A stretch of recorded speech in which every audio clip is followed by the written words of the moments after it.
My mother-in-law wore white to my wedding, so I announced her arrest warrant during my vows. My mother-in-law Brianna arrived at my wedding in a full white ball gown with a cathedral train longer than mine. She walked down the aisle before me, throwing rose petals, wearing a veil, waving at guests like she was the bride. My husband James stood frozen at the altar, his face crimson as she took her seat in the front row, adjusting her train to spread across the entire space. This was her final move in a 6-month campaign to destroy our wedding. She'd called our venue pretending to be me and canceled our booking. Told the caterer we wanted to change everything to foods I'm allergic to. Sent corrected invitations with wrong dates to half our guests. But James insisted she was just struggling with him getting married. Standing at the altar, looking at her smirking in white, I knew this would never stop unless I ended it now. 3 weeks earlier, Detective Jason had contacted me. Brianna had been using my identity for 2 years, opening credit cards, taking loans, filing tax returns in my name. They'd built their case and planned to arrest her after our honeymoon to avoid disrupting the wedding. But seeing her in that dress, I decided disruption was exactly what we needed. When the officiant asked if anyone objected, Brianna actually started to stand. That's when I raised my hand. Actually, I have something to say. The crowd murmured. James looked panicked. Brianna, would you please stand? She stood, smiling triumphantly. You look beautiful in white. Is that what you're planning to wear to your arraignment? Her smile froze. What? Detective Jason, are you here? A man in the 3rd row stood. I'd invited him as a +1. Brianna Henderson, you're under arrest for identity theft, wire fraud, and tax evasion. The room exploded. Brianna tried to run, but her ridiculous train caught on chairs. She thrashed around screaming that I was setting her up while the detective cuffed her. James, tell them, she shrieked. Tell them she's lying. James stood frozen. Mom, what did you do? I did it for you. She's not good enough. I was protecting you. As the detective let her out, I turned to the crowd. There's more. Brianna used the stolen money to hire someone to seduce me. She wanted me to cheat so James would leave me. I played a recording from my phone. Brianna's voice filled the venue. Get her drunk. Get her to your apartment.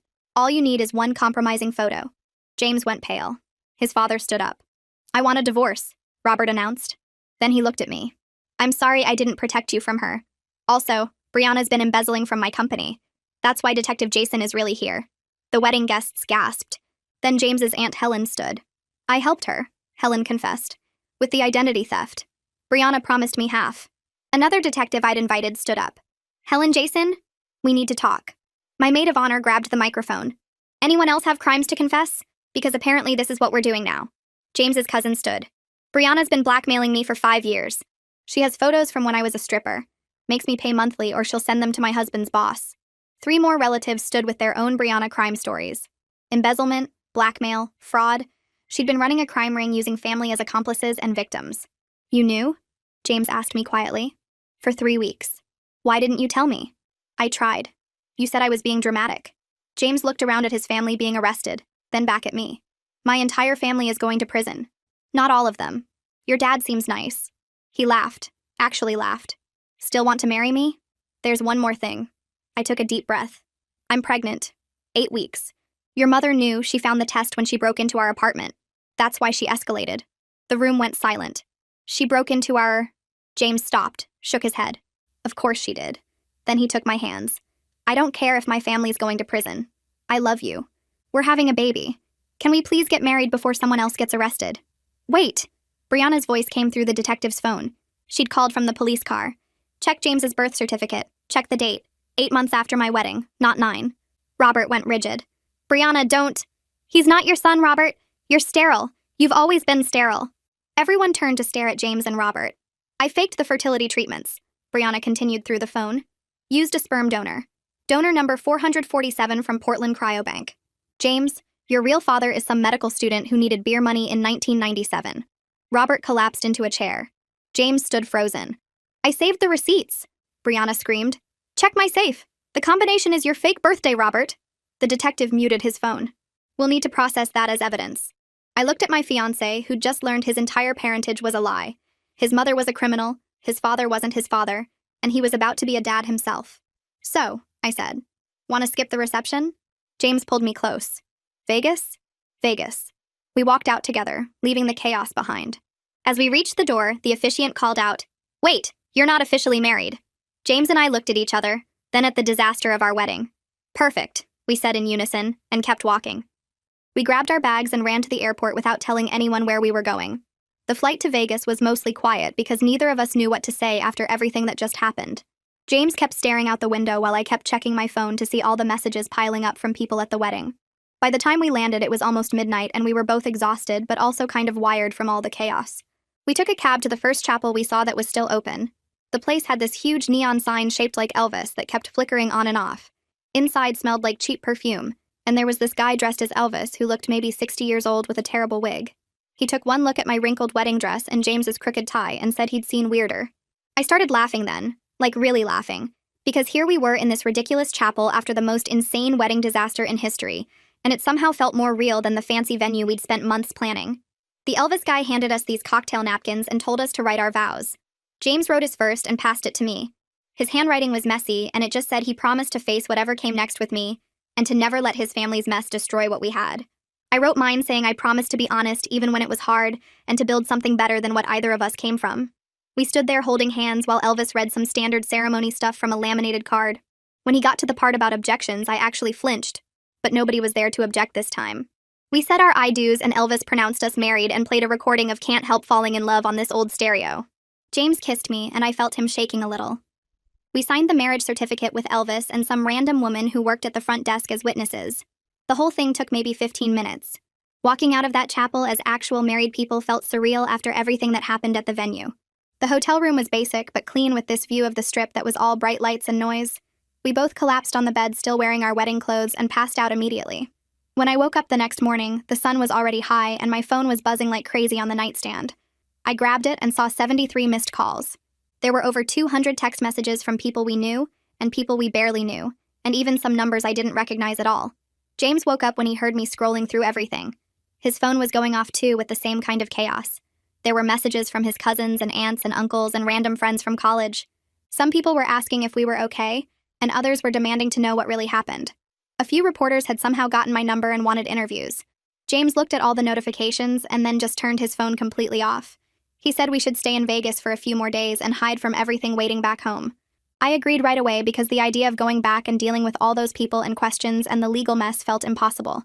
We ordered room service for breakfast and ate it in bed while watching bad TV. Neither of us talked about Brianna or the arrests or any of it.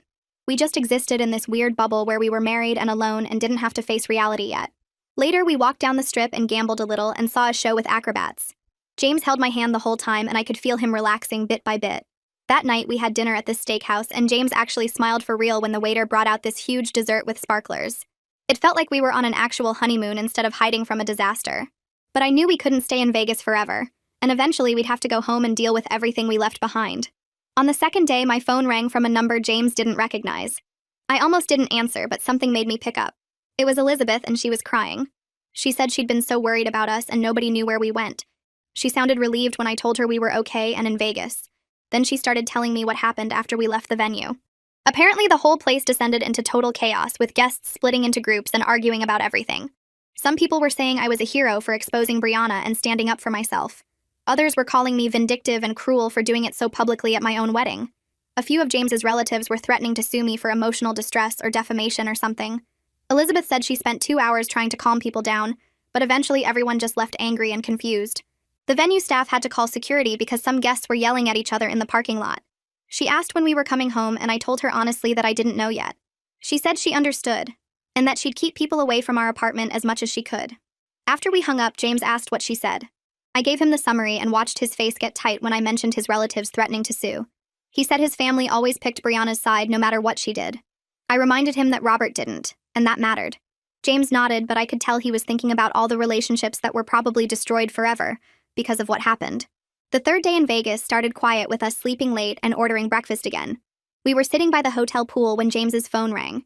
He turned it back on to check messages, and immediately Robert's name popped up. James stared at the screen for a long time before answering. I watched his face while he talked, and it went through about 10 different emotions in 4 minutes. The conversation was clearly awkward and painful from what I could hear.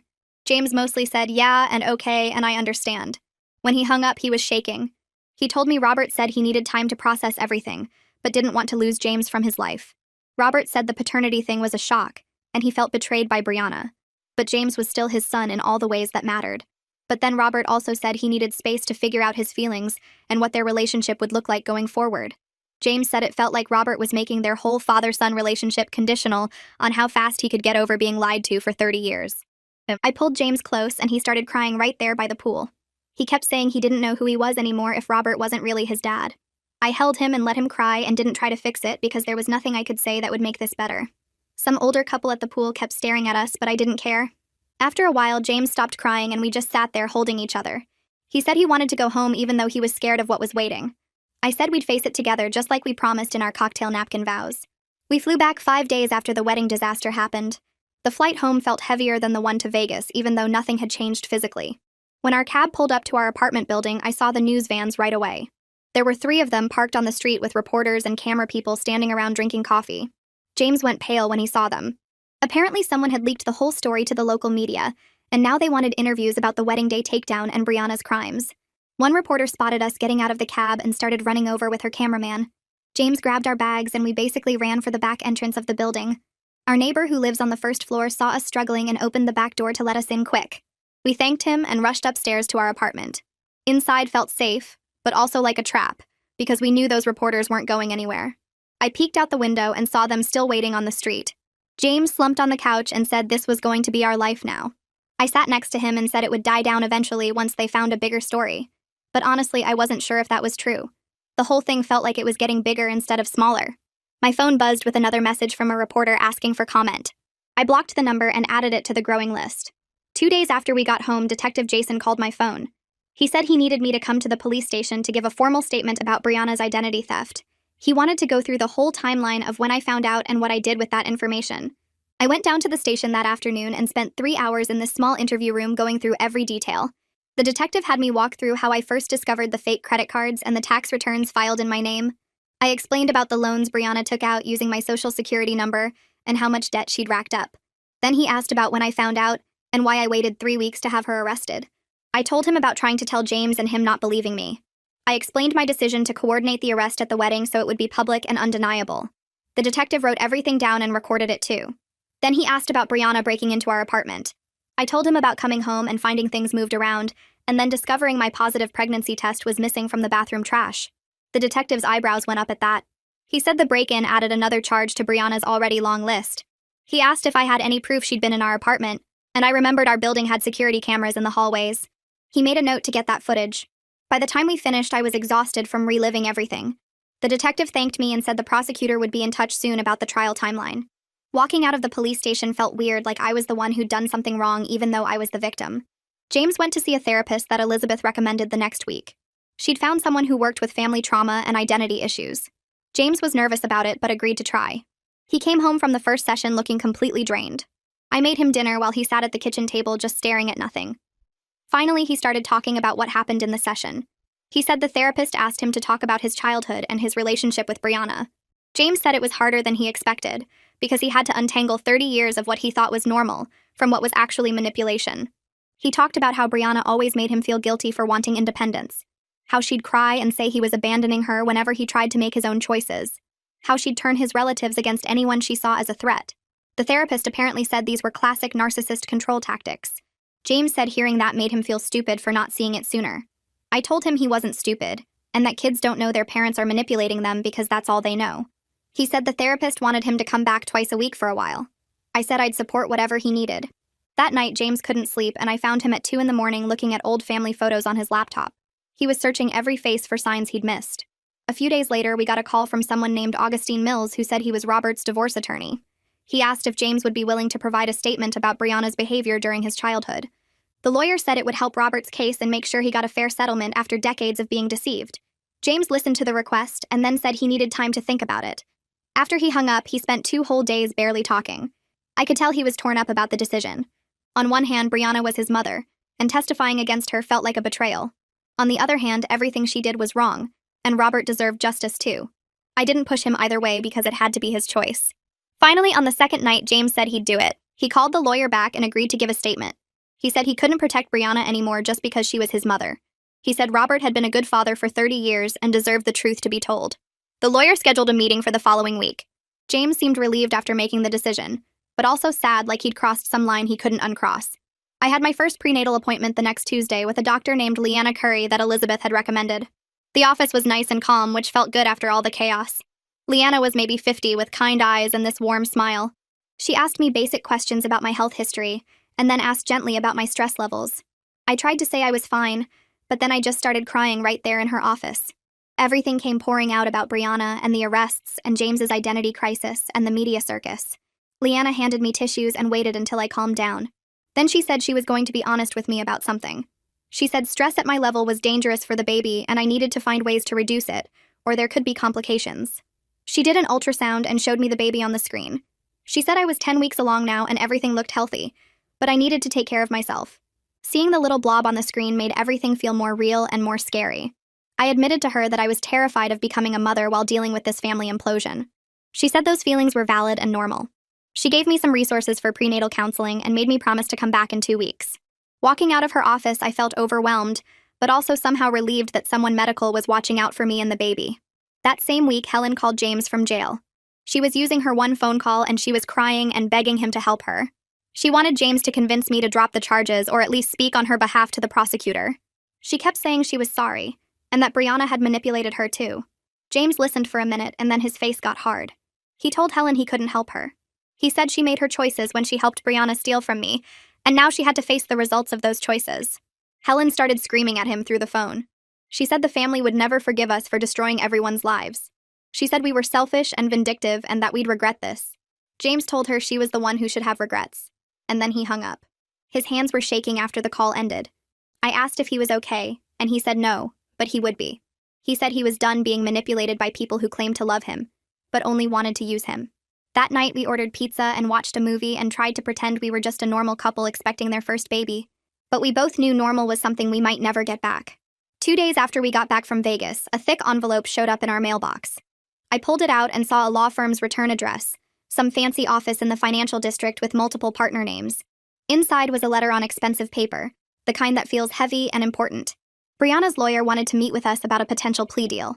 He wrote that his client was willing to accept responsibility for some charges if we would be willing to show leniency in our victim impact statements. The letter said Brianna could avoid the longest prison sentence with our cooperation, that the prosecutor would take our wishes into account. I read it twice, feeling my stomach turn over. James came home from his therapy appointment and found me sitting at the kitchen table staring at the letter. He picked it up and read it slowly, his lips moving slightly with the words. Then he read it again, then a third time. His face stayed completely blank, that careful, neutral expression he'd been wearing a lot lately.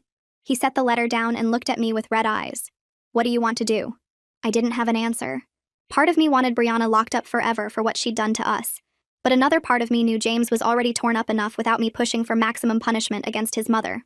We sat there in silence for probably 10 minutes, just looking at the letter between us on the table. Saturday morning, I woke up to someone knocking hard on our apartment door. James was still asleep next to me, and I checked my phone to see it was barely 8 in the morning. I pulled on a robe and went to the door, looking through the peephole. Robert stood in the hallway holding 2 coffee cups from the shop downstairs. He looked terrible. His hair was messy, his eyes had dark circles under them, and his shirt was wrinkled like he'd slept in it. I opened the door, and he gave me this apologetic smile. I'm sorry for showing up like this. I should have called first. James heard voices and came out of the bedroom in his pajama pants, squinting at the light. Robert held up the coffee cups like a peace offering. We all ended up at our kitchen table, the 3 of us drinking coffee in this uncomfortable silence that felt thick enough to touch. Robert kept opening his mouth like he wanted to say something, then closing it again. James stared at his coffee cup. I felt like I should leave them alone, but also didn't want to abandon James if this went badly. Finally, Robert cleared his throat. I've been thinking about your first steps. You were 10 months old and you pulled yourself up using the coffee table. Brianna screamed for me to come watch and I ran in from the other room with the video camera. You took 3 steps toward me and then fell on your butt and laughed. James's eyes got wet, but he didn't say anything. Your first word was ball. Not mama or dada, just ball. You were obsessed with this red rubber ball and you'd point at it and yell ball over and over until someone threw it for you. Robert's voice cracked a little.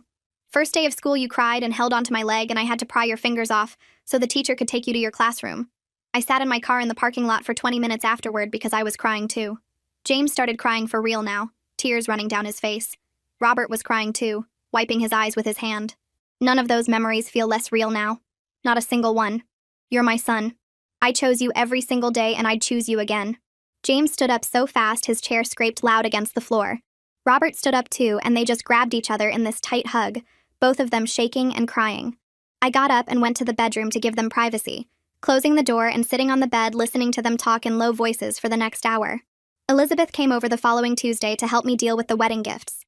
Despite everything that happened at the ceremony, people had shipped us presents.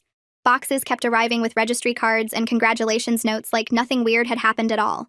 We sat on the living room floor surrounded by packages, and Elizabeth started opening them while I wrote thank you notes. She pulled out a set of matching towels with our initials embroidered on them, and we both just started laughing. It was this dark, slightly hysterical laughter because my mother-in-law was sitting in jail, and here we were opening towel sets. "This is so messed up," Elizabeth said, holding up a blender. "People sent us kitchen appliances while watching multiple arrests happen at our wedding.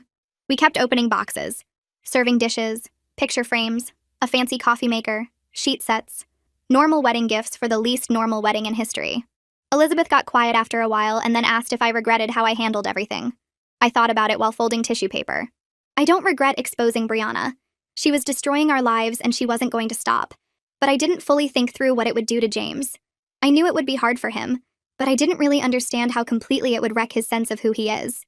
Elizabeth nodded and kept unpacking boxes. Sometimes there are no good choices, only necessary ones. That felt true in a way that made my chest hurt. The prosecutor's office called and asked me to come in for a meeting.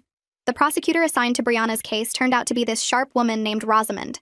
She had short gray hair and these intense eyes that made me feel like she could see right through any lie. We sat in her office and she laid out folders full of evidence on her desk. Bank statements, credit applications, tax returns, all with my information but Brianna's handwriting. Rosamond explained that Brianna's crimes were big enough that even with a plea deal she was looking at real prison time. Years, not months. She asked if I was prepared for what a trial would mean. Media attention, reporters following us around, my name and story all over the news. She asked specifically about my pregnancy and whether I understood the impact stress could have. I sat there realizing I hadn't really thought through the next 6 months. I was 11 weeks pregnant and Brianna's trial could go on for months. Cameras in the courtroom, my face on television, strangers on the internet picking apart every detail of our lives. Rosamond watched me process this and her expression got a little softer. "You don't have to decide anything today, but you need to think about whether you can handle a long public trial while you're pregnant. Some victims choose to let the prosecution handle everything without their direct involvement." I left her office feeling overwhelmed and scared in a new way. James's cousin Viola sent me a message asking if we could meet for coffee. I almost said no because I was tired of dealing with his family, but something about her message felt genuine. We met at a cafe near my office and she looked nervous, stirring her coffee over and over without drinking it. She apologized for not standing up to Brianna sooner. She explained that Brianna had been blackmailing her for 5 years, ever since Brianna found out about her past as a stripper. Monthly payments or Brianna would send the photos to her husband's boss, to their church, to their kids' school. Viola started crying right there in the cafe, talking about how trapped and ashamed she'd felt. She said my public exposure of Brianna at the wedding had freed her from years of manipulation. Other family members were coming forward now too, people who'd been too scared to report Brianna before. Viola grabbed my hand across the table. "Thank you. I know that sounds weird after everything, but thank you." I drove home thinking about how my decision to expose Brianna had consequences I never planned for. Some good, some terrible, all of them rippling out in ways I couldn't control. Rosamond Dean called 3 days later while I was making dinner.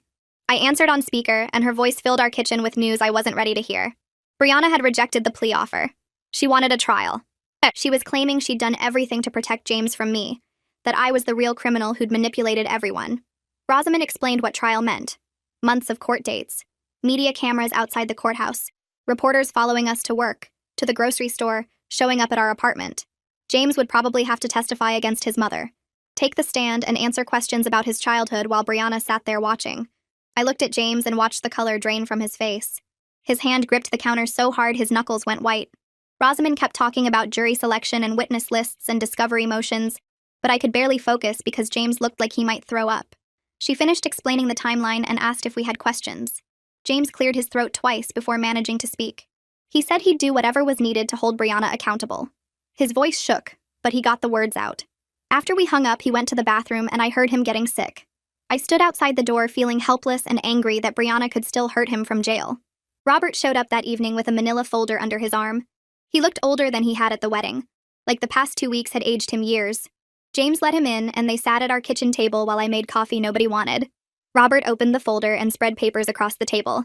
Divorce filing, restraining order application, financial disclosure forms. He explained he needed legal protection from someone who'd deceived him for 30 years. James picked up the restraining order request and read through it slowly. Brianna was prohibited from contacting Robert, coming within 500 feet of him, accessing any joint accounts or property. The reasons listed were fraud, financial abuse, identity theft, emotional manipulation. Robert pointed to another document, the divorce petition itself.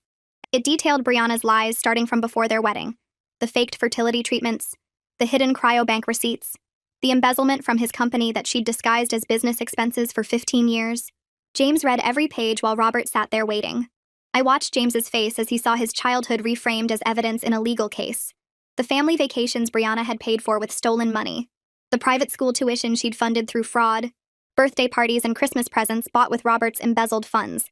When James finished reading, he stacked the papers neatly and pushed them back across the table. He told Robert he understood. Robert asked if James was okay, and James laughed, a bitter sound that hurt to hear. He said he didn't know what okay meant anymore. I called my parents the next morning and asked them to come over. They arrived within an hour, my mother carrying a casserole and my father looking worried. We sat in the living room and I explained what I needed. They couldn't bash Brianna in front of James. I knew they were angry. I knew they wanted to defend me. But James was processing too much already. My mother set down her coffee cup hard enough that it rattled.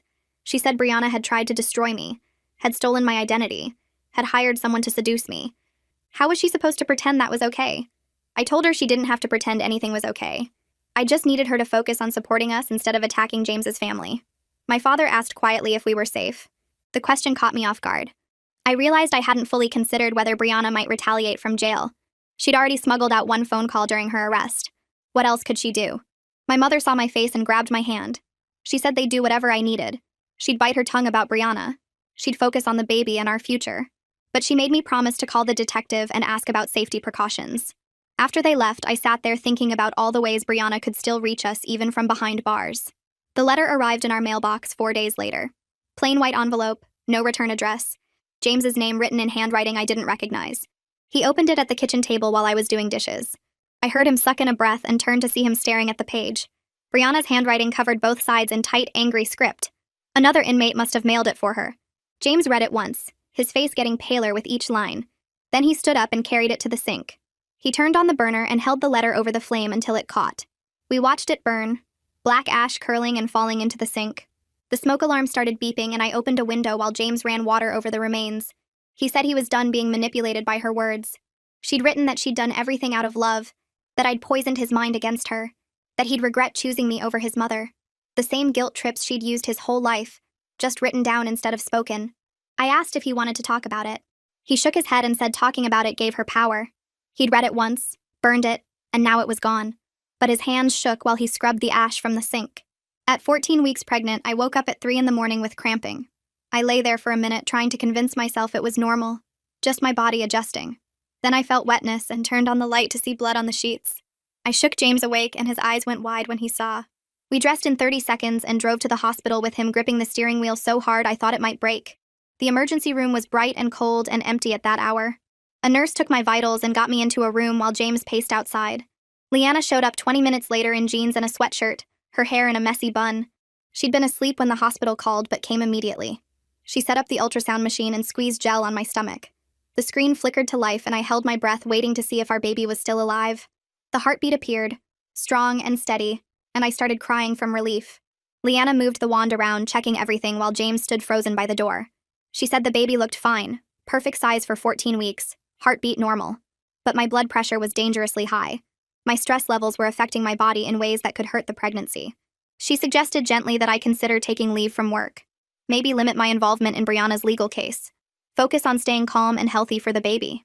I nodded, but inside I was thinking about how impossible that seemed with a trial coming. Elizabeth showed up at our apartment 2 days later with a plan. She'd called our closest friends and organized what she called an intervention, but felt more like a rescue mission.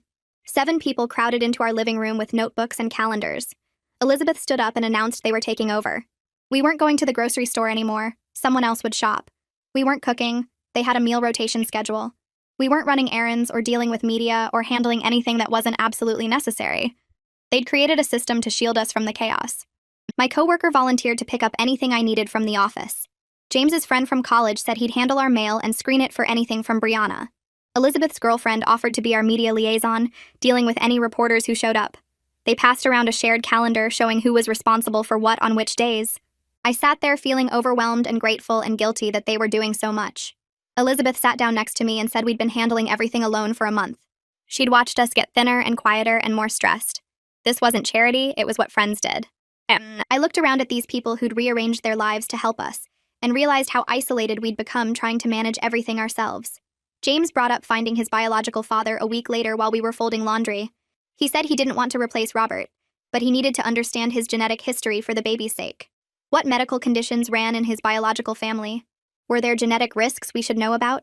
He'd been researching donor sibling registries and found one that connected people conceived through sperm donation.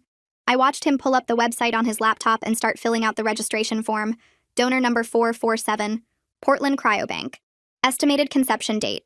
It was clinical and strange, reducing his paternity to data fields and checkbox options. He drafted a letter to the cryobank requesting any available information about his donor. Medical history, education, physical characteristics, anything they were legally allowed to share.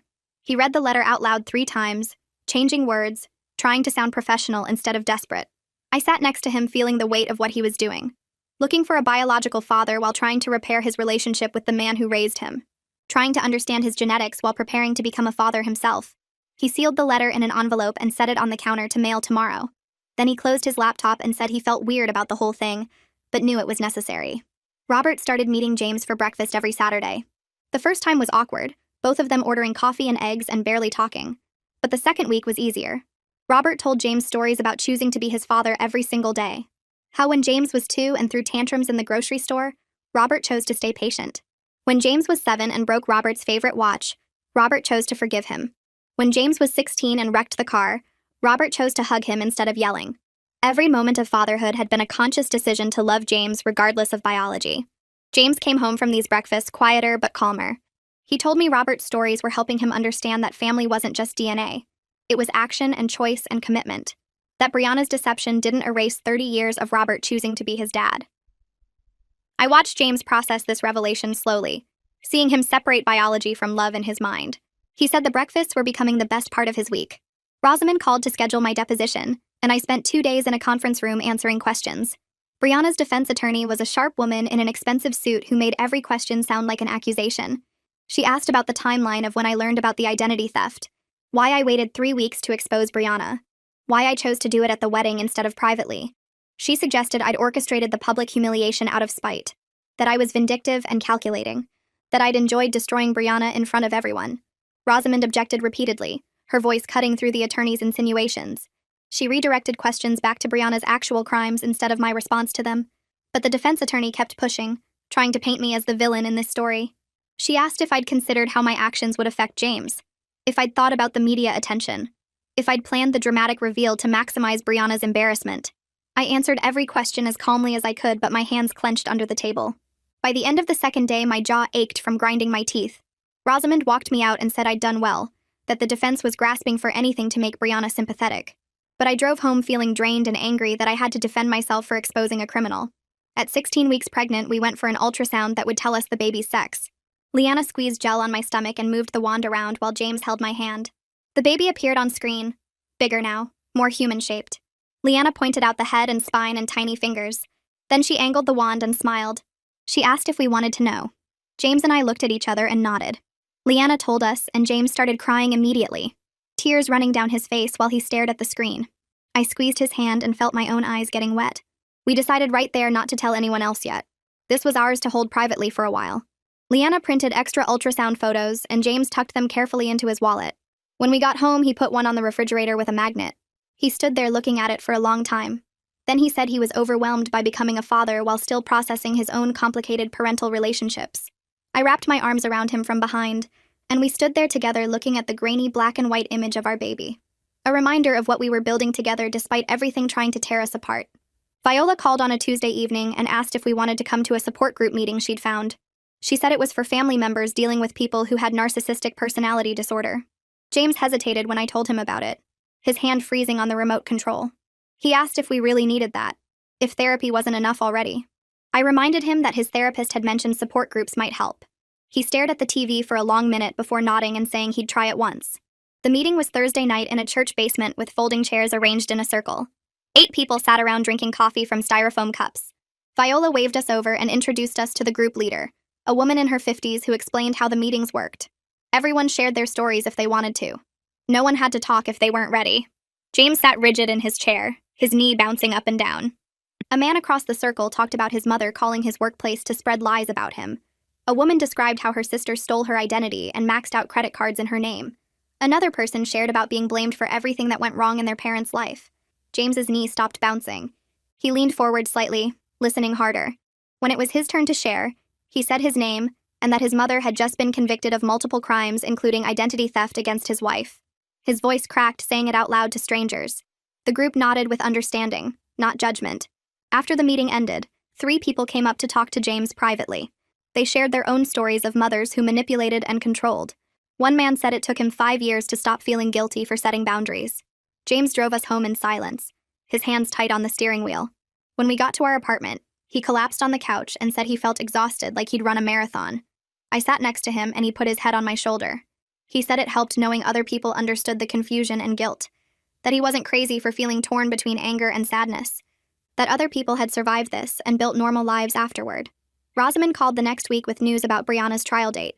It was set for 3 months away, which she said was actually fast given how backed up the court system was. I did the math in my head while she talked. 3 months meant I'd be 28 weeks pregnant when I testified. Very pregnant. Visibly, obviously pregnant, standing in front of a jury talking about my mother-in-law's crimes. I thanked Rosamond and hung up, then immediately called Leanna's office to ask about the physical demands of testifying while that pregnant. The nurse said she'd have Leanna call me back. Leanna called during her lunch break and asked how long I'd potentially be on the stand. I told her probably a full day, maybe 2 days depending on cross-examination. She went quiet for a moment before saying, that was a lot of sitting and stress at that stage of pregnancy. She asked about my blood pressure, which had been slightly elevated at my last appointment. I admitted the stress wasn't helping.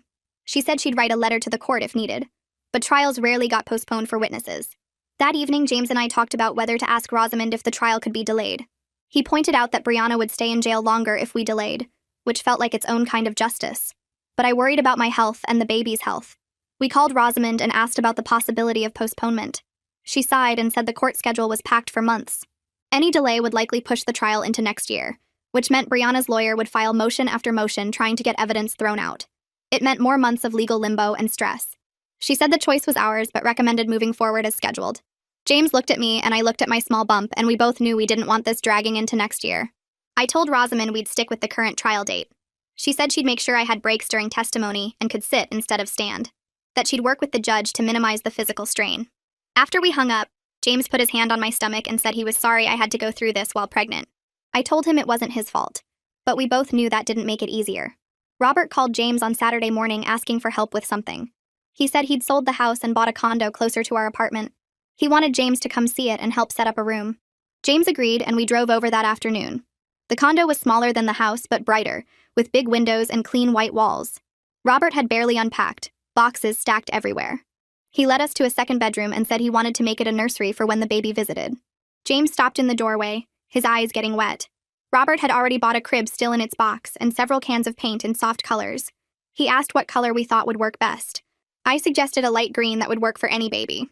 Robert nodded and opened the paint cans while James stood there trying not to cry. We spent the afternoon painting, covering the walls in smooth green strokes.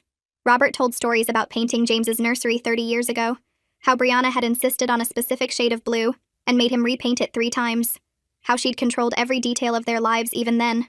James asked if Robert had noticed the control back then, or if it seemed normal. Robert said it seemed normal at the time because it was all he knew, that looking back now he could see the patterns clearly.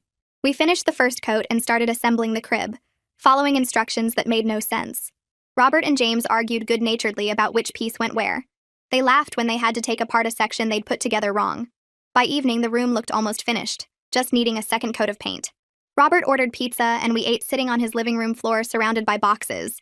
He asked about baby names and nursery plans for our apartment. James talked about the furniture we'd picked out and the mobile Elizabeth had bought us. Robert listened and smiled, looking more relaxed than I'd seen him since the wedding. When we left, Robert hugged James and said he was glad they were building new memories in a space Brianna had never touched. James cried in the car on the way home, but this time they were good tears. The letter from Portland Cryobank arrived on a Wednesday. James brought in the mail and froze when he saw the return address. He sat at the kitchen table and stared at the envelope for 10 minutes before opening it. I made tea and sat across from him, waiting. He finally tore it open and pulled out a single page. His eyes scanned the text, and his face went blank.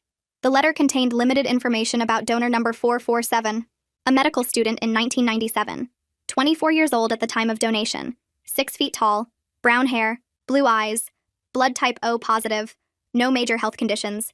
Requested reads is on Spotify now. Check out link in the description or comments. That was it. James read the page 3 times, his finger tracing the lines. He said it felt wrong, reducing his biological father to a list of physical traits and medical facts, like ordering from a catalog instead of learning about a real person. I asked if it helped at all to have the information. He said he didn't know yet. He took the letter to the living room and sat on the couch staring at it. I left him alone, knowing he needed space to process. An hour later, I found him still sitting there, the letter on his lap. He said he kept trying to picture this person, this medical student who needed money, whether he looked like James, whether they had similar interests or personalities, whether the man ever thought about the children he'd helped create. I sat next to him and he leaned against me. He said the clinical description made it harder somehow, not easier, that he'd hoped for something more personal, some detail that would make his biological father feel real. Instead, he had height and hair color and nothing else. He folded the letter carefully and put it in his desk drawer. Said he needed time before deciding what to do with the information, whether to try finding the man or just let it be a list of facts in a drawer. I told him there was no rush, that he could take all the time he needed to figure out what he wanted. Helen's trial ended when I was 18 weeks pregnant. My bump now impossible to hide under regular clothes. James got a notification that the sentencing hearing was happening that afternoon. We debated whether to watch the video stream but ultimately decided we needed to see it. Helen accepted a plea deal that included 2 years in prison and payments to reimburse me for the identity theft damages.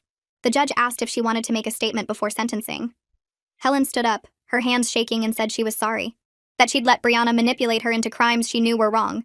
That she'd been weak and greedy and had hurt innocent people. She looked directly at the camera and apologized specifically to me and James for her role in everything.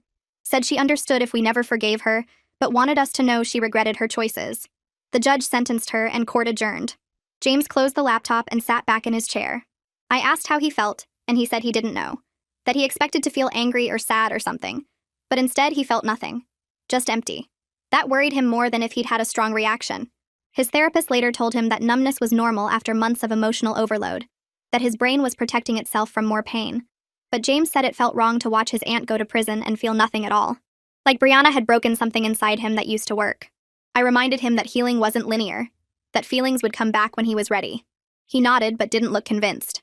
Elizabeth organized a baby shower for me when I was 19 weeks along, keeping it small and private. Just 6 close friends who'd supported us through everything. She decorated her apartment with simple streamers and balloons, nothing over the top. We played silly games guessing baby food flavors and measuring my belly with toilet paper. Everyone laughed when someone guessed I was twice as big as I actually was.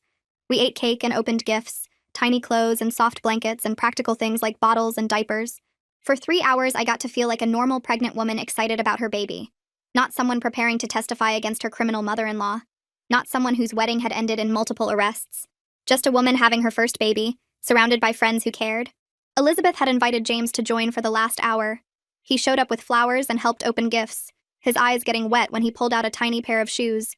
He held them in his palm and said he couldn't believe something so small would fit a real person soon. That our baby would wear these and take first steps in them. Elizabeth's girlfriend took photos of us holding up baby clothes, laughing at the tiny sizes. James opened a gift bag and found a onesie that said, "Worth the wait," and he started crying for real. He said he couldn't believe something good was coming from this nightmare year. That after everything with Brianna and the arrests and the trial, we were still getting this perfect thing. Our baby, our family. I hugged him and told him we'd survived the worst part. That everything from here would be better. The other guests wiped their eyes and someone suggested more cake. We spent the rest of the evening eating and talking about baby names and nursery colors. Normal conversations about normal things. When everyone left, James and I packed up the gifts and drove home. He carried everything upstairs and arranged it carefully in the nursery. Stood there looking at the tiny clothes and said he felt hopeful for the first time in months. Rosamond called with frustrating news about Brianna's defense team. They'd filed a motion to exclude certain evidence, specifically the recordings I'd made of Brianna's phone calls. They argued that my decision to arrange her arrest at the wedding showed I'd planned everything deliberately. That I'd orchestrated the public humiliation out of spite. That this premeditation undermined my victim status and made me look vindictive rather than scared.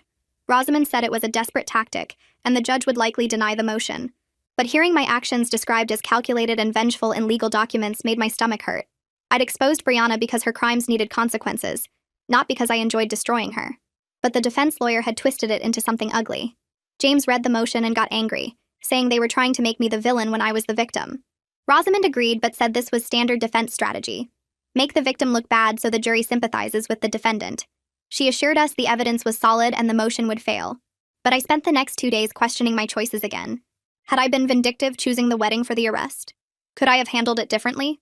My therapist reminded me that Brianna had committed actual crimes, that exposing her wasn't wrong even if the timing was dramatic, that I'd protected myself and others from further harm. Logically, I knew that was true. But emotionally, I felt sick seeing my actions painted as cruel and calculated. James held me while I cried and said Brianna's lawyer was doing their job, trying any angle to defend their client, that it didn't make their arguments true. The judge denied the motion 3 days later. Rosamond called to tell us and said the trial would proceed as planned with all evidence included. I felt relieved but also exhausted from the emotional roller coaster. James said every step forward with this case came with 2 steps of stress and doubt, that he'd be glad when it was finally over. James got a message through the donor sibling registry that changed everything. Someone named Sue Napier had contacted him saying she was also a child of donor 447. She was 26, 2 years younger than James, and had been searching for genetic siblings for years.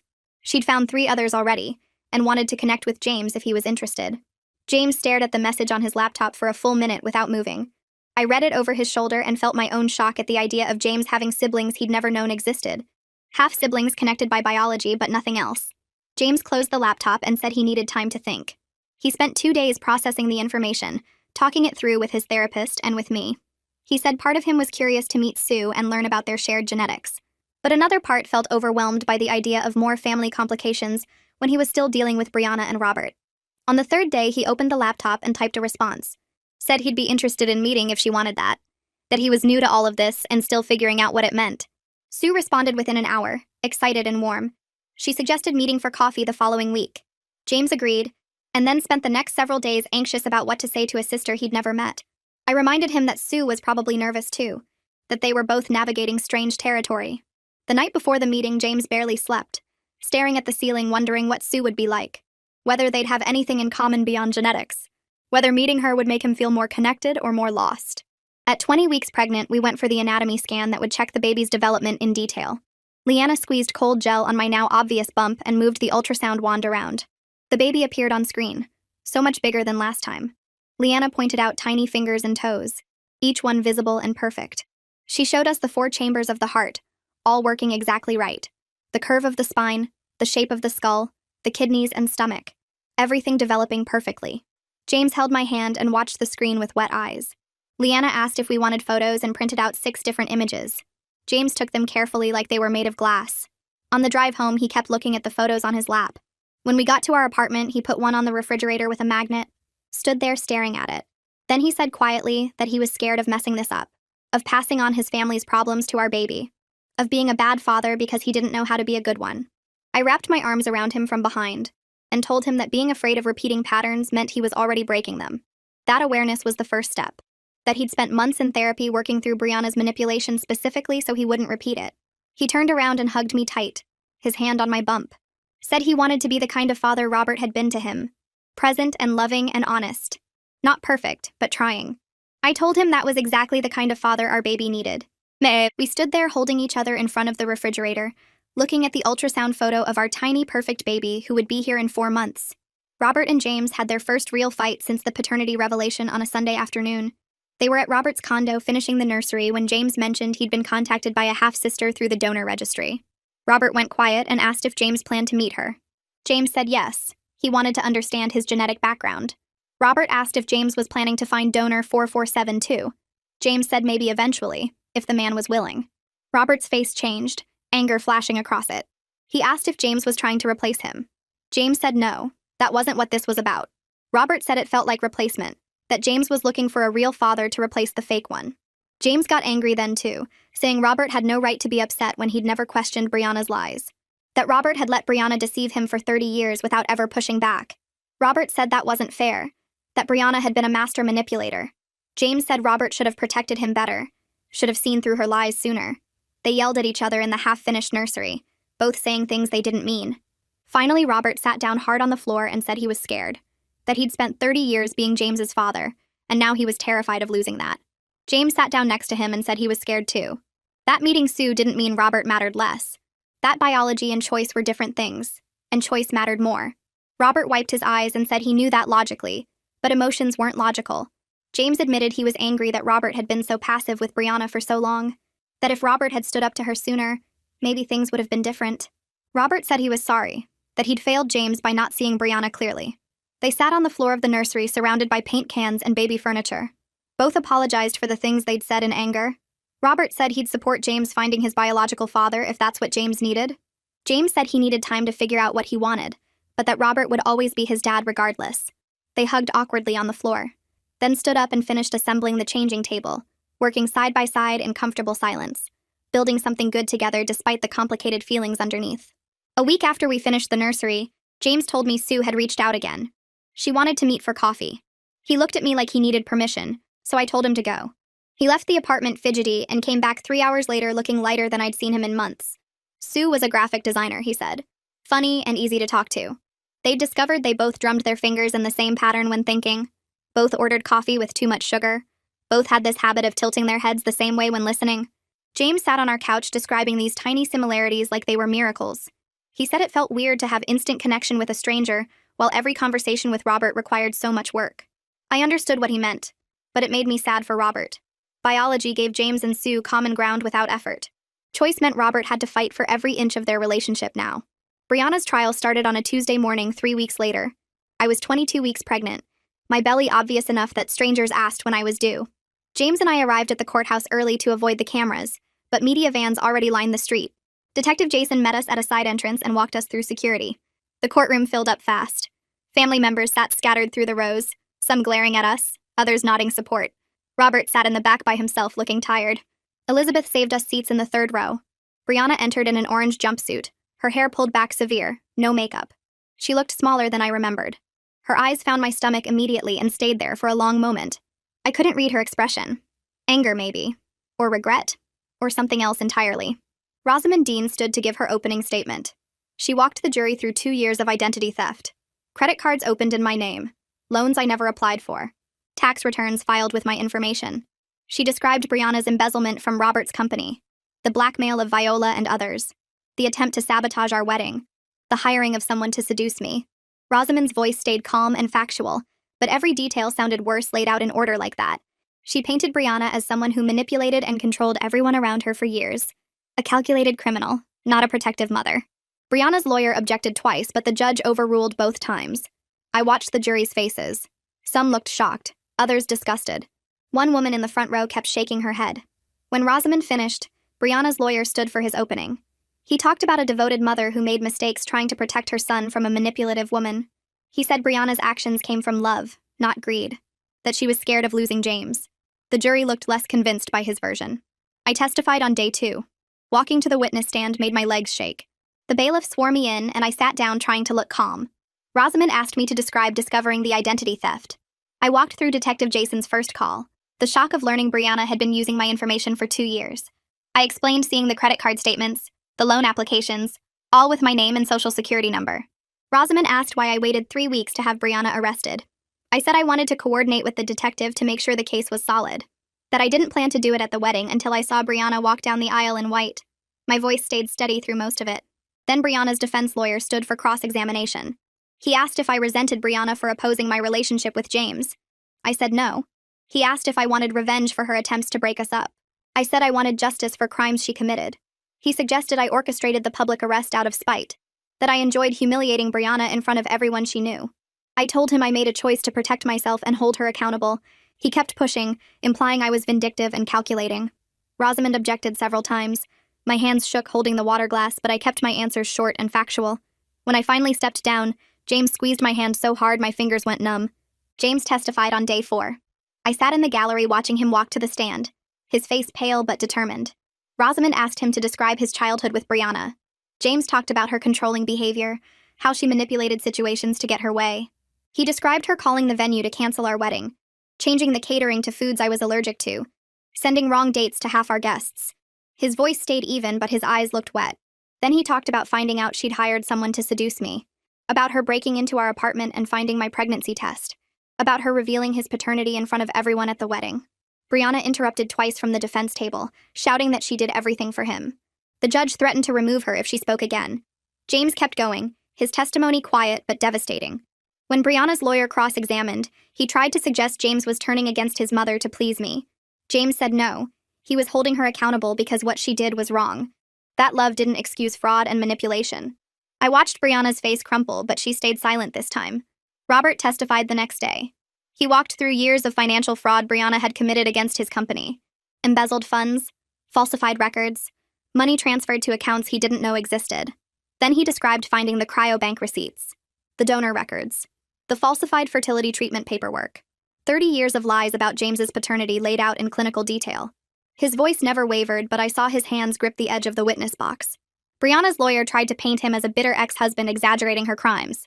But Robert had brought documentation, bank statements, medical records, donor registry confirmations, every claim backed by paper proof. The jury looked at the evidence folders stacked on the prosecutor's table. Robert's calm delivery made everything more believable. When he finished, Brianna stared at him with pure hatred. Viola testified about 5 years of blackmail. She described Brianna finding photos from when she worked as a stripper to pay for college. Brianna's threats to send them to Viola's husband's boss. The monthly payments Viola made to keep her quiet. Viola cried on the stand talking about living in constant fear. 3 more family members testified after her with similar stories. An uncle Brianna blackmailed over a DUI. A cousin she manipulated into helping her commit tax fraud. An aunt who paid Brianna for years to keep quiet about an affair. Each testimony showed the same pattern. Brianna finding people's secrets and using them for money or control. The jury's expressions shifted from skeptical to horrified as more witnesses described her manipulation. The defense rested after 2 days. They called character witnesses who described Brianna as a devoted mother and active community volunteer. A woman from her book club. A neighbor who said Brianna always helped with charity drives. People who knew her surface level and saw only what she wanted them to see. Brianna didn't testify. Her lawyer must have decided putting her on the stand would hurt more than help. The prosecution's rebuttal brought financial experts who explained the scope of fraud. A forensic accountant walked through every stolen dollar, every fake document, every fraudulent transaction. Then a psychologist testified about narcissistic personality disorder and patterns of manipulation. She never mentioned Brianna by name, but described behaviors that matched everything we'd heard. The jury took notes through all of it. Closing arguments happened on a Friday. Brianna's lawyer made one final appeal to sympathy. He talked about a mother who loved her son too much, who made mistakes trying to protect him, who acted out of fear of losing her only child. He suggested Brianna's crimes were exaggerated, that some family members had their own reasons to lie, that I had manipulated the situation to destroy her. The jury looked unmoved. Then Rosamond stood for the prosecution's closing. She systematically went through every crime. Identity theft backed by credit reports and bank statements. Embezzlement proven by financial records. Blackmail confirmed by multiple witnesses and payment records. Tax fraud documented by the IRS. She pointed out that love doesn't explain stealing someone's identity for 2 years. That protection doesn't require hiring someone to seduce your son's fiancé. That fear doesn't justify blackmailing family members. Her voice stayed calm, but every word landed hard. The jury went out to deliberate at 2 p.m. We waited in a conference room the prosecutor's office let us use. James paced. Robert sat staring at nothing. Elizabeth brought coffee nobody drank. 6 hours later, the bailiff called us back. The jury had reached a verdict. The courtroom felt smaller when we filed back in. Brianna was already seated at the defense table, her face blank. The jury foreman stood when the judge asked if they'd reached a verdict. Guilty on count 1, identity theft. Guilty on count 2, wire fraud. Guilty on count 3, tax evasion. Guilty on count 4, embezzlement. Guilty on every single count. The courtroom erupted. Some family members cheered. Others burst into tears. Brianna sat frozen, her face white. James gripped my hand so tight I felt my bones shift. I looked back and saw Robert in the last row with tears running down his face. The judge banged her gavel calling for order. She scheduled sentencing for 2 weeks later. Brianna's lawyer requested bail pending sentencing. The judge denied it. As they led Brianna out in handcuffs, she looked at James one more time. He looked away. We left through a side exit to avoid reporters. James made it to the parking garage before throwing up next to a concrete pillar. I rubbed his back while he heaved, my own stomach churning. I was 23 weeks pregnant, exhausted, my lower back screaming from 2 weeks of hard courtroom benches. Elizabeth pulled her car around and drove us home. None of us spoke during the ride. James stared out the window. I held his hand. Robert had driven separately, but texted asking if we were okay. James didn't respond. We got home, kicked off our shoes, and collapsed into bed fully clothed. Elizabeth let herself out quietly. We slept for 14 hours straight, too drained to process anything. When I woke up, James was already awake staring at the ceiling. Neither of us said anything for a long time. 2 weeks crawled by after the guilty verdict. James and I moved through our apartment like ghosts, avoiding news coverage and unplugging the phone when reporters kept calling. My pregnancy belly grew more obvious, pushing against my shirts, a constant reminder of why we had to keep moving forward. I drafted my victim impact statement on our laptop, deleting and rewriting sentences dozens of times, trying to find words that captured what Brianna had stolen from me. James read over my shoulder sometimes but never offered suggestions, just squeezed my shoulder and walked away. The morning of sentencing arrived cold and gray, matching my mood. I put on the same black dress I'd worn to the trial, now tighter across my stomach. James wore his suit and kept checking his reflection in the mirror, straightening his tie over and over. Robert met us outside the courthouse, looking older than he had 2 weeks ago, new lines carved around his eyes. We walked through security together, none of us speaking, and found seats in the packed courtroom. Brianna was already at the defense table in an orange jumpsuit, her hair pulled back without makeup, looking nothing like the woman who'd worn a wedding dress to destroy my ceremony. The judge called the hearing to order and asked if anyone wanted to make victim impact statements.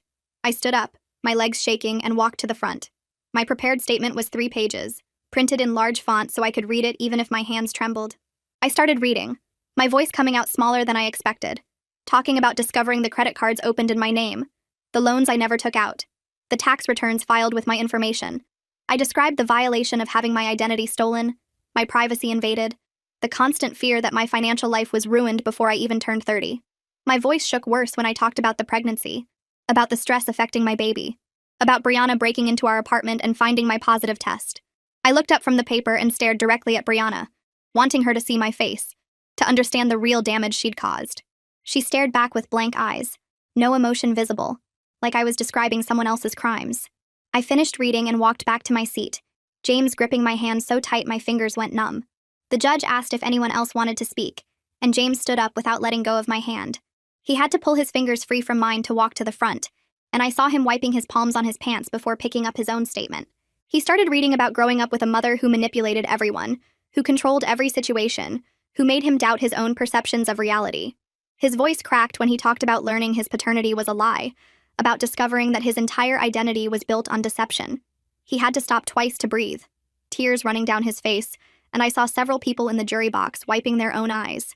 James talked about choosing to break the cycle for his own child, about refusing to pass on the patterns of manipulation and control. Brianna suddenly stood up, her chair scraping loud against the floor, and started shouting that she did everything for him, that she was protecting him, that I was the real villain. The judge banged her gavel and ordered Brianna removed from the courtroom. 2 bailiffs had to physically drag her out while she screamed James's name over and over. The courtroom went silent after the doors closed behind her, everyone staring at the empty defense table. James finished his statement in a quieter voice, talking about how he was choosing love over fear, honesty over control, building a family based on trust instead of lies. He walked back to his seat and collapsed next to me, his whole body shaking. The judge took a 10-minute recess and we sat in the hallway outside while the lawyers conferred. Robert bought us water from a vending machine and we drank it without talking, too drained for words. When we filed back in, Brianna was seated again at the defense table, her lawyer's hand on her arm like a warning. The judge read the sentence in a calm, measured voice. 8 years in prison with possibility of parole after 5. Restitution payments to all victims for financial damages. Mandatory psychological counseling throughout her sentence and after release. The sentence was significant, but not the maximum, and I felt a weird mix of relief and disappointment sitting in my chest. Part of me wanted her locked away forever, and part of me just wanted this whole nightmare to end. James leaned close and whispered that no sentence would feel adequate because what she stole couldn't be measured in years or dollars. He was right, but hearing the judge say 8 years still felt like something solid, a boundary drawn around Brianna's ability to hurt us anymore. Robert took us to dinner at a quiet restaurant across town, away from the courthouse and the reporters who'd tried to follow us. We sat in a back booth and ordered food none of us really wanted, pushing pasta around our plates. Robert raised his water glass and said we should toast to moving forward despite the scars Brianna left on all of us. James and I lifted our glasses and clinked them together, the sound small and fragile. Robert cleared his throat and announced he was dating someone, a woman named Claire he'd met at a support group for divorce recovery. He said she was kind and patient, and she knew his whole complicated story about Brianna's deception and the paternity revelation. James asked questions about Claire, genuinely interested, and I watched Robert's face light up talking about her. He looked younger when he smiled, less burdened, and I realized we were all slowly learning that Brianna's damage didn't have to define what came next. We could build new things from the wreckage, make different choices, create families based on what we chose instead of what we were born into. The dinner felt almost normal. 3 people sharing a meal and making plans, and I held on to that feeling like a life raft. At 26 weeks pregnant, I finally felt ready to focus on preparing for the baby instead of legal proceedings. James and I spent a Saturday morning at a furniture store, picking out a crib and a changing table and a rocking chair for the nursery. We argued about paint colors, me wanting soft yellow and James insisting on light green, until we compromised on a pale cream that looked good with both our choices. Robert had bought us the crib as a gift, a beautiful wooden one that cost more than our monthly rent, and James spent Sunday afternoon assembling it while I painted the walls. We bickered about furniture placement, whether the changing table should go near the window or near the door. Normal couple disagreements that felt refreshing after months of crisis mode. I stepped back to look at the finished nursery, cream walls and wooden furniture and soft light coming through the curtains, and felt the first real spark of excitement about becoming a mother. James came up behind me and put his hands on my belly, feeling the baby kick against his palms, and we stood there together imagining the life we were building. Sue reached out the next week, inviting us to meet 2 other donor siblings she'd connected with through the registry. James spent the whole drive to the coffee shop nervously tapping his fingers on the steering wheel, asking me what he should say, how he should act, whether meeting genetic half-siblings was weird or normal. I told him it was both and that was okay. The coffee shop was crowded and loud, and Sue waved us over to a corner table where 2 other people sat waiting. Daniel was 32, a teacher from Seattle with James's same blue eyes and sharp jawline. Keisha was 29, a nurse from Sacramento with the same quick smile and nervous hand gestures. They spent 3 hours talking, comparing photos of themselves as kids, laughing at shared mannerisms they'd never known came from donor genetics. James came home that night energized, talking nonstop about how Daniel had the same weird habit of cracking his knuckles before making decisions, how Keisha organized her thoughts the same way James did when he was stressed. He said it felt like finding pieces of himself scattered across the country in strangers who somehow felt like family, despite having no shared history. I listened and asked questions, watching him piece together a new understanding of where he came from, who he was built from, what parts of himself were choice and what parts were just biology. A week later, donor 447 reached out through the registry. James stared at the email for 20 minutes before opening it, his finger hovering over the mouse. The message was short and careful, introducing himself as Guillermo Salas, now a 51-year-old doctor in Portland. He said he'd donated sperm in medical school to pay for textbooks and rent, never expecting to hear from any biological children. He was willing to meet James if James wanted that, but he made it clear he didn't expect or want to replace Robert, that he understood his role was biological, not parental. James read the email out loud 3 times, his voice getting quieter each time. He spent the next 2 days agonizing over whether to respond, torn between curiosity about his genetic background and loyalty to Robert. He'd lie awake at night next to me, staring at the ceiling, asking questions I couldn't answer about what he owed to biology versus choice, whether meeting Guillermo was betraying Robert, whether knowing his biological father would help him be a better dad himself. Robert came over for dinner the following Saturday, and James finally brought up the email from Guillermo. Robert set down his fork and looked at James for a long moment before speaking. He said that meeting Guillermo didn't threaten their relationship, that he was secure enough now to understand James needed answers about his biological origins. They talked for over an hour about what fatherhood meant beyond genetics, about the daily choice to show up and love someone, about commitment that went deeper than DNA. Robert said he'd chosen to be James's father every single day for 30 years, and that choice made him James's real dad no matter what any blood test said. James cried and Robert cried, and they ended up hugging in our kitchen while I gave them privacy. James decided that night to arrange a meeting with Guillermo for after the baby was born, wanting to focus on his own impending fatherhood first, before dealing with his complicated biological one.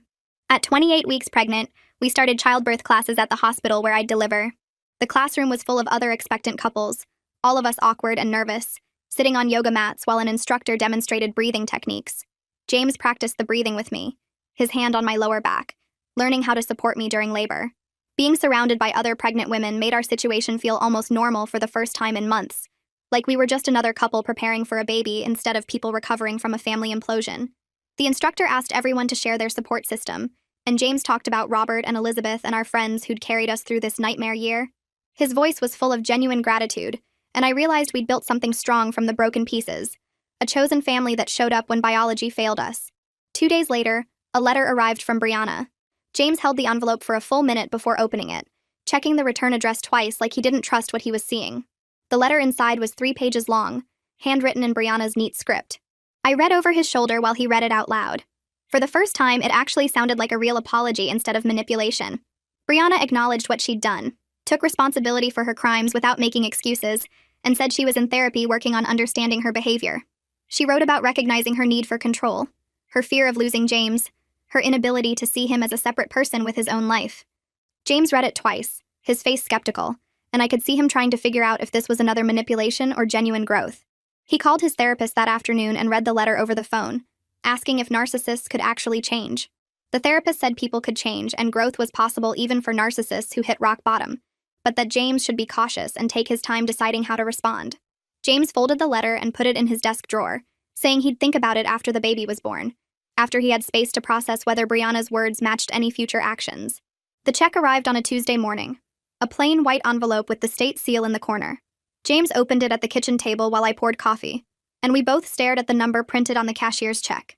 $63,000, the final payment from Brianna's seized assets, after the court processed everything and took their fees. It covered most of the identity theft damages, about half our legal bills, and represented 2 years of Brianna's crimes reduced to a dollar amount that felt both huge and completely inadequate. James turned the check over in his hands like he couldn't believe it was real, like Brianna might somehow reach out from prison and snatch it back. I sat down across from him, my belly pressing against the table edge at 29 weeks pregnant, and watched him process what this money meant. He folded the check carefully and slid it back into the envelope, then looked at me with an expression I couldn't quite read.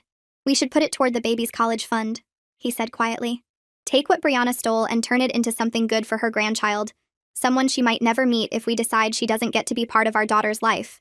I nodded, feeling the weight of that decision hanging over us, knowing we had years to figure out whether Brianna's prison therapy was genuine or just another manipulation. We deposited the check that afternoon, watching the bank teller process the transaction, and I felt one chapter of this nightmare finally close even though so many others remained open. At 30 weeks pregnant, I couldn't see my feet anymore, and getting out of bed required a strategic rolling maneuver that James found both adorable and concerning. He'd transformed into the most attentive, slightly annoying version of himself, researching every pregnancy symptom I mentioned and presenting solutions before I finished describing the problem. My back aches meant he bought 3 different pregnancy pillows and rearranged our bed nightly, trying to find the perfect configuration. My swollen ankles sent him down internet rabbit holes about circulation and elevation techniques. He baby-proofed our apartment twice, the second time catching hazards he'd missed in the first sweep, installing cabinet locks and outlet covers and corner guards on furniture. Our baby wouldn't be mobile enough to reach for at least a year. The hospital bag sat packed by the front door 6 weeks early, organized with color-coded labels and a printed checklist he consulted daily to make sure nothing was missing. Elizabeth came over one evening and found James measuring the distance between our bed and the bassinet, calculator in hand, explaining optimal positioning for nighttime feeding efficiency. She laughed until she had to sit down, then asked if he'd also calculated the precise angle for diaper changes. James blushed but admitted he'd thought about it, and Elizabeth told him he was going to be an anxious dad already, which wasn't necessarily bad, but maybe he could dial it back about 10%. He sat on the couch looking sheepish, and I squeezed his hand, telling him I appreciated the care even when it veered into obsessive territory. That night in bed, he put his hand on my belly and admitted he was terrified, that every pregnancy book he read listed 100 things that could go wrong, that becoming a father while still processing his own complicated parentage felt overwhelming. I turned to face him in the darkness, feeling our daughter kick against his palm, and said being scared meant he cared, that terror and excitement weren't opposites but 2 sides of the same overwhelming love. Robert called on a Sunday morning asking if he could stop by, and when he arrived, he looked nervous in a way I'd never seen before. He sat in our living room making small talk about the weather in our apartment and anything except what he actually came to say, until James finally asked him directly what was going on. Robert took a breath and asked if he could be in the delivery room when the baby was born, if James thought that would be okay, if I would be comfortable with him there for such an intimate moment. James said yes immediately, his face lighting up, not even glancing at me for input or agreement. I felt a flash of annoyance that he'd made that decision without consulting me, that he'd invited someone into the delivery room like it was his choice alone when I'd be the one actually giving birth. Robert must have seen something in my expression because he quickly added that he understood if I preferred to keep it just me and James, that he didn't want to intrude on something so personal. I sat there feeling both emotions at once, irritated at James for his assumption, but also touched by how much he wanted Robert was included in this milestone, how he was actively choosing the father who'd raised him over the biological stranger who'd contributed genetics. After a long moment, I said that Robert could be there, that I actually wanted him there along with Elizabeth, that we'd create our support team from the people who'd chosen to love us through this nightmare year rather than the family we'd been born into. Robert's eyes got wet, and he thanked me quietly, and James reached over to squeeze both our hands, building his chosen family one decision at a time. James met Guillermo for coffee when I was 32 weeks pregnant. Too uncomfortable to join them, but curious about how it would go. He left the apartment nervous, checking his reflection 3 times and asking if he should have worn something different, like meeting his biological father required a specific outfit. I told him Guillermo had already seen his photo through the registry, that what he wore didn't matter. But I understood the anxiety of trying to make a good first impression on someone who was technically responsible for half your DNA. James came home 3 hours later looking thoughtful and slightly disappointed in a way he seemed reluctant to explain. Guillermo was kind, he told me, a pediatrician now with 2 kids of his own from his marriage, curious about James's life and medical history, and genuinely interested in answering questions. They shared some physical similarities, the same nose shape and hand gestures, small genetic echoes that felt both meaningful and completely insufficient. But there was no instant connection, no sense of recognition or belonging, no feeling that this stranger was secretly the father James had been missing his whole life.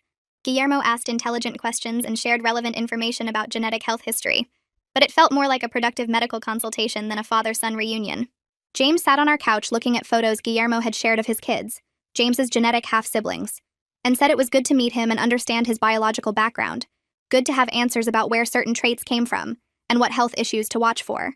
But Robert was his father in every way that actually mattered, in the daily choices and constant presence and unconditional love that had nothing to do with biology.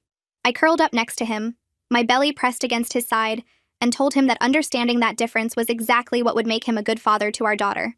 Viola invited us to a family gathering at her house 2 weeks later, a dinner for everyone who'd supported us through Brianna's trial and chosen accountability over blind loyalty.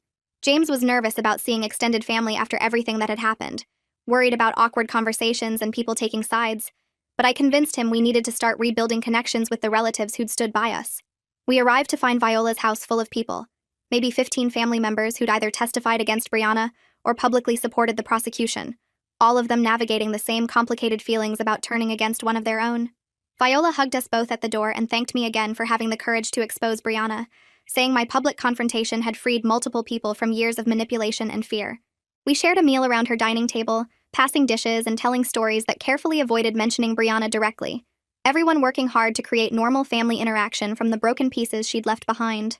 James's uncle shared a funny story about James as a toddler, and his cousin reminisced about family vacations before Brianna's control became suffocating, and slowly the conversation relaxed into genuine warmth. I watched James laugh at a story about his childhood and realized we were building something here, a family structure based on choice and mutual support rather than obligation and fear. After dinner, Viola stood and proposed a toast to new beginnings and breaking cycles, to choosing honesty over loyalty to people who'd hurt us, to building the family we deserved rather than accepting the one we'd been given. Everyone raised their glasses and I felt tears on my face. 33 weeks pregnant and surrounded by people who'd chosen to love us through the absolute worst year of our lives. At 34 weeks, my blood pressure spiked during a routine appointment, and Leanna put me on modified bed rest immediately. The stress from the past months had caught up with my body, she explained, and continuing to push through could risk both my health and the baby's. James took family leave from work that same day, not even waiting to process paperwork properly, just telling his boss he was done until after the baby arrived. He transformed our bedroom into a comfortable nest, moving the TV in and setting up a little table for meals and organizing everything I might need within arm's reach. We spent long days watching movies and talking about baby names, testing out different options and imagining our daughter's personality based on nothing but hope and fear. James read parenting books obsessively, highlighting passages and taking notes, then asking me dozens of questions about what kind of parents we wanted to be. Did we believe in sleep training or co-sleeping, breast or bottle, structured schedules or baby-led routines, and how did we prevent repeating our family's mistakes while still maintaining our own identities? I told him we'd figure it out as we went, that no amount of research could fully prepare us for the reality of a newborn, but I appreciated his dedication to getting it right. He brought me meals in bed and helped me to the bathroom and rubbed my swollen feet while we debated whether our daughter would be artistic like him or practical like me.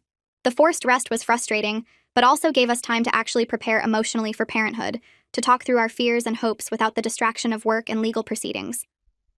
Robert came over one afternoon carrying a cardboard box he'd saved from the house before selling it, James's childhood belongings he couldn't bear to throw away. They spent hours on our living room floor sorting through photos and report cards and art projects, James holding up each item and asking Robert to tell him the story behind it. Robert remembered everything, the context for every photo and the circumstances of every milestone, 30 years of active fathering contained in a box of mementos. James showed me pictures of himself as a baby, pointing out the nose that came from Guillermo and the eyes that matched neither Robert nor Brianna, genetic markers of his complicated origins. But the memories themselves belonged entirely to Robert, the man who'd chosen to be his father every single day regardless of biology.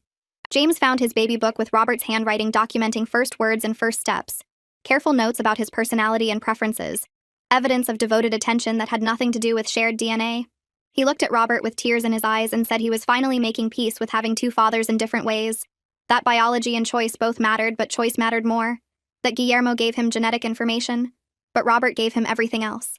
They hugged, surrounded by scattered childhood photos, and I watched from the couch with my hand on my belly, hoping our daughter would always feel this kind of chosen, committed love. Elizabeth threw us a second baby shower now that the legal nightmare was over, this one bigger and more celebratory than the small gathering we'd had months ago. She invited everyone who'd supported us, filling her apartment with friends and family bearing gifts and advice and genuine excitement for our daughter's arrival. James teared up during a game where people shared parenting wisdom, listening to Robert talk about James's first steps, and the pride of watching him grow into a good man. Sue showed up with a gift from all James's genetic half-siblings, a photo book they'd made together showing their families and lives, a record of the genetic family James hadn't known existed a year ago. She shared a funny story about her own childhood that made everyone laugh, and I realized we were building something completely new here, a family structure assembled from broken pieces that somehow fit together better than the original. People brought tiny clothes and practical supplies and books they'd loved reading to their own children, each gift representing someone's faith in our ability to be good parents despite the chaos we'd survived. I sat in Elizabeth's living room surrounded by wrapped packages and people who'd chosen to love us, 36 weeks pregnant and finally believing we might actually be ready for this. I went into labor at 38 weeks, 3 in the morning, my water breaking with enough force to soak through the sheets. James woke up panicking beautifully, running in 3 different directions before actually accomplishing anything useful, asking me questions I couldn't answer between contractions. He grabbed his phone and wallet but forgot the hospital bag sitting by the front door, loaded me into the car and drove 5 miles toward his office instead of the hospital, before I managed to gasp out that he was going the wrong direction. Elizabeth met us in the hospital parking lot, having anticipated James's panic and driven over with the forgotten hospital bag and calm reassurance that everything would be okay. Robert arrived 20 minutes later with coffee and snacks, and the steady presence of someone who'd been through this before, even if not biologically. The labor was long and difficult, contractions that felt like my body was trying to turn itself inside out, hours of pain and exhaustion, and James holding my hand while I squeezed hard enough to leave marks. But I was surrounded by people who'd chosen to love us through the worst year of our lives, Robert on one side, and Elizabeth on the other, and James right in front of me, and that made every contraction more bearable, knowing I wasn't alone in this. Our daughter arrived at 3:47 in the morning, healthy and screaming with impressive lung capacity, and James cut the cord with shaking hands while crying so hard he could barely see what he was doing. Robert took photos with tears streaming down his face, documenting the moment his chosen son became a father, and Elizabeth held my hand telling me I was amazing while I felt completely destroyed and more powerful than I'd ever been. The nurse placed our daughter on my chest, warm and wet and furious about being born, and James leaned in close, touching her tiny fingers with wonder in his eyes. We named her Liana Viola, after the doctor who'd supported me through the pregnancy, and the cousin who'd found courage to break free from Brianna's control, giving our daughter a name that honored the women who'd helped us survive. James held her carefully, terrified he'd do something wrong, and whispered promises about being the father she deserved, about breaking cycles and choosing love and never making her feel like she had to earn his affection. Robert stood behind him with his hand on James's shoulder, 3 generations of chosen family in one room, and I watched them through exhausted tears, knowing we'd built something good from the absolute wreckage of the worst wedding day in history. The next morning, I woke to find James already awake, standing beside the plastic hospital bassinet where Liana slept. He lifted her carefully, supporting her tiny head the way the nurses had shown him, and settled into the chair by the window. Morning light caught the tears on his face as he looked down at her, this perfect small person who'd just entered his complicated world. He started talking to her in a voice so quiet I almost couldn't hear, telling her about the grandmother she might never meet, the woman in prison who'd stolen and manipulated and destroyed so much. He explained about Robert, the grandfather who chose every single day to be his father, despite learning the truth about genetics and lies. He told her about Guillermo, the medical student who donated biology but nothing else, who gave James his height and eye color but not one memory or bedtime story or scraped knee bandaged with love. His voice broke when he promised her he'd be different, that he'd choose honesty even when it hurt, that he'd show love through actions, not just words, that she'd never have to guess whether she was wanted or valued or enough. I stayed still, pretending to sleep, letting him have this moment with his daughter. 3 days later, we brought Leanna home to an apartment that looked nothing like we'd left it. Elizabeth had organized everything while we were at the hospital, coordinating friends to fill our fridge with meals and our living room with flowers. Cards covered the kitchen counter from people who'd supported us through the absolute disaster of the past year. James carried Leanna inside like she might shatter, moving so carefully through the door, and placed her in the crib Robert had assembled and positioned by our bedroom window. Robert arrived that evening with more food and baby supplies we hadn't thought to buy. Practical things like extra burp cloths and diaper cream. He washed his hands twice before reaching for Leanna, his movements gentle and uncertain as he held his granddaughter for the first time outside the hospital chaos.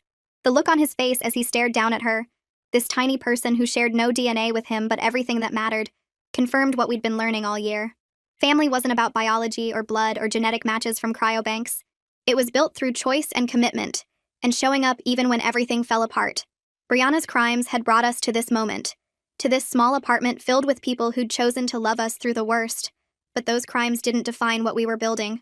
We were exhausted and scared and had no idea what we were doing with this helpless infant who needed everything from us. But we were also genuinely happy for the first time since the wedding disaster, holding something good we'd made from the wreckage. And that's how it ends. I love stories that make us stop for a second and think, if this one did that for you, I'd call it a success.